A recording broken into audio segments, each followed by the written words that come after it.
Mike Thomas, coach at Moore High School, Marion C. Moore School in Louisville, Kentucky. We're going to look at some MMA footage and talk about my analyzation as a wrestling coach. I used to fight a little bit. I've coached fighters, wrestling, and every time I watch MMA, I'm looking at it from a wrestling coach's perspective. So these are the things I'm seeing in the Choi Tucker fight at UFC 240.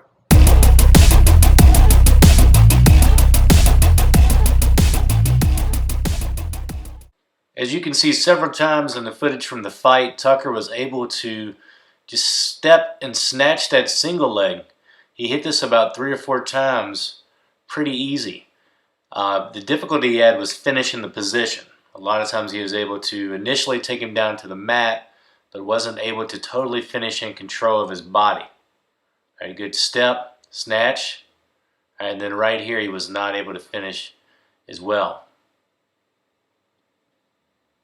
So you get the two fighters, Choi being orthodox, Tucker's in the southpaw position. So a lot of wrestlers, or a lot of people in general, are right-hand lead. So in wrestling, we're going to be right foot forward. Ruben's got right foot forward for his wrestling stance.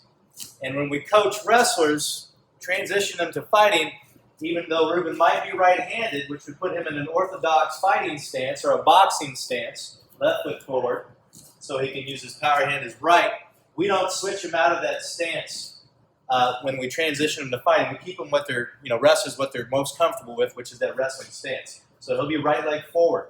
So when he fights an orthodox fighter, like Mikey here, Mikey's going to be left leg forward as an orthodox fighter who's right-handed as well. So for us wrestlers, what we're looking at, as we see in the Choi Tucker fight, as soon as he starts, I'm looking at Tucker.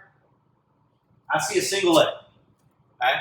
So we've got a single leg right here. This leg is close. All he's got to do is an quick outside step to a single. Wrestling head to chest. See, Tucker gets to the leg quickly. Good snatch single, but his footwork is a little off on the dump. He still secures the takedown. Right here, Ruben's working on that snatch single position. Just a quick outside step, and then head high in the chest. Nice and tight, pulling that leg up tight to his chest. There's no gap in between Ruben's body and Mikey's body right there. Once that tight. Right here, he's going to go ahead and run the pipe or dump him, sitting to his butt. He's going to go left leg as he circles inside into Mikey. The left leg goes towards the crotch. The back leg will kind of trail around the body. You would drop your weight, put weight down on Mikey's leg that you've got secured to your chest. Dump him. Keep the ankle. He hits the floor. You're still up. You get in side control.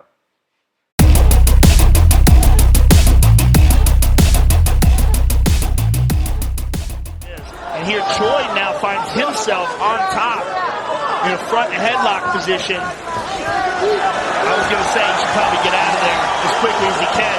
And now Choi fight. Choi's got Tucker in a front headlock type position. Right? He's over the neck here, kind of on the chin. He's locked around the arm. All right? So what Tucker does is he hits his peek out, but we're going to look at after the peek out to gain better position, because he kind of lost the position after the peek out of what he could do. So when he hits this peek out here, from this position, he's turning back into him. He's going to reach for the head. You see Tucker do this for a second, then he lets go. In front headlock position. I was going to say he should probably get out of there as quickly as he can. And now, but this is a half Nelson in folk style wrestling. All right? So we're looking for this half Nelson, and with this half Nelson, we can put him in a side mount by just driving there, and then we're in our side mount position working. And then maybe we can transition, full mount, whatnot after that. Okay? Choi has Tucker in front headlock position, wrapped around his arm and his head here. You see Tucker hit the peek out. He'll go halfway through. Isaiah's going to go halfway through. He's going to stop right here, start to turn back into the legs, and then we need to reach for the head for the half Nelson. In this position here, as far as getting in a good position for side mount so this guy doesn't pull guard, if he slides his knee deep to the hip, close to the hip to close that leg off, so you can slide it right in here, Isaiah, and then drives him to his back, right? Then we've got him in a side mount position, and Tucker can work from there. All right, so that's the position that he missed that folk style wrestling teaches us these techniques. These guys know if they hit a peek out, they've got a head available. They can hook it half Nelson, they've got him on his back. And transition into MMA or Jiu-Jitsu, you're in a side mount position.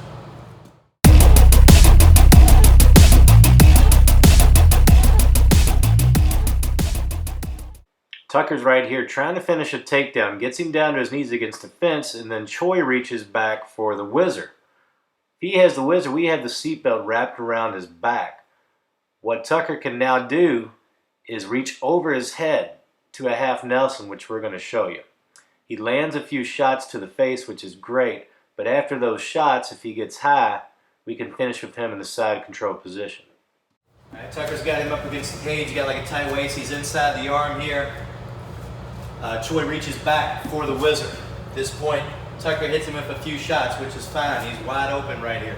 But if he gets head high and goes over top for a half Nelson, he hooks this, he hips in and pulls this down. All right, he's got him on the mat and side mount. Got him controlled there. Do it again.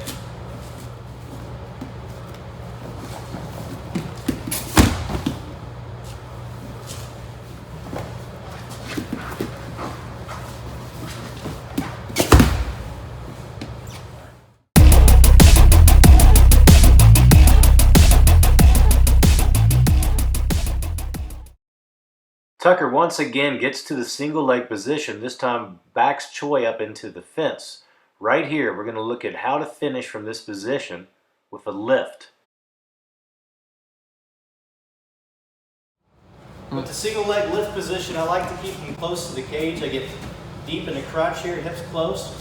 Simple hip hop, keep my head pressure against the chest and guide them down with my head to the mat. So popping him here, my head is on him, I'm taking him down. Head pressure into it. Alright. You can also, if you want big effect here, is once you get him up in the air, you've got pretty much total control of his body. If I can get the good lift here, hips in, head high, not hitting low, head high in the chest, pop, take him out, and you can take him down as hard as you'd like. As long as you're not spiking his head into the mat, of course.